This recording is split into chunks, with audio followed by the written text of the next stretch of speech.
بسم اللہ الرحمن الرحیم۔ عید کی نماز کے متعلق ضروری سوالات اور ان کے جوابات۔ نماز عید پر خطبہ، دعا اور معانقہ۔ سوال: کیا عید پر گلے ملنا سنت ہے؟ اس کا جواب ہے، یہ سنت نہیں، محض لوگوں کی بنائی ہوئی ایک رسم ہے۔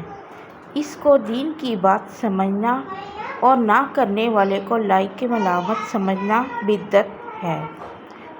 سوال: خطبہ عید سے پہلے پڑھا جاتا ہے یا نماز کے بعد؟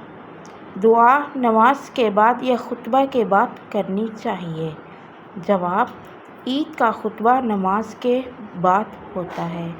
دعا بعض حضرات نماز کے بعد کرتے ہیں اور بعض خطبہ کے بعد، دونوں کی گنجائش ہے۔ آپ صلی اللہ علیہ وآلہ وسلم، صحابہ کرام اور فقہائے امت سے اس سلسلے میں کچھ منقول نہیں۔ عیدین کی جماعت سے رہ جانے والا شخص کیا کرے؟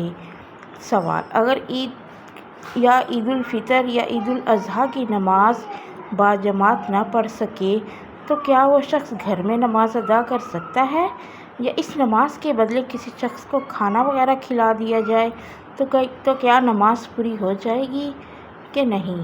اس کا جواب ہے، عید کی نماز کی قضا نہیں، نہ اس کا کوئی کفارہ ادا کیا جا سکتا ہے، صرف استغفار کیا جائے۔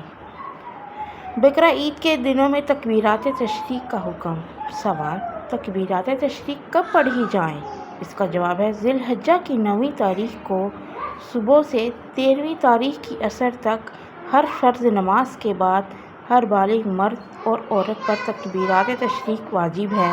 تکبیر تشریق یہ ہیں کہ ہلکی بلند آواز سے یہ کلمات پڑھے: اللہ اکبر، اللہ اکبر، اللہ اکبر، لا الہ الا اللہ، واللہ اکبر، اللہ اکبر، وللہ الحمد۔